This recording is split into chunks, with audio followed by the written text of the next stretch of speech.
એટલે માનવ સ્મૃતિ એવું આપણે એક નામ આપવામાં આવ્યું છે, જ્યાં મંદબુદ્ધિના બાળકોની વિવિધલક્ષી નિવાસી શાળા છે. આની અંદર અત્યારે હાલ 30 થી 35 જેટલા મંદબુદ્ધિના બાળકોને વિવિધલક્ષી શિક્ષણ અને કસરત વગેરે વગેરે કરાવવામાં આવે છે.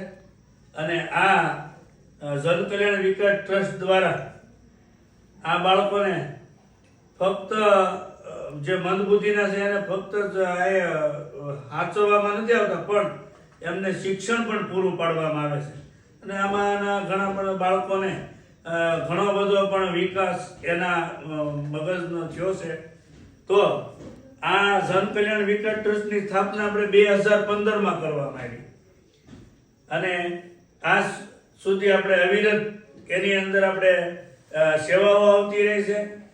અને વધારે વધારે આપણને સેવા અને સહકાર મળે એવી અપેક્ષાએ આપણે માનવ સ્મૃતિને જન વિકાસ ટ્રસ્ટને બમણો વેગ આપીએ એવી મારી અંગત અને કરબદ્ધ પ્રાર્થના છે. નમસ્કાર.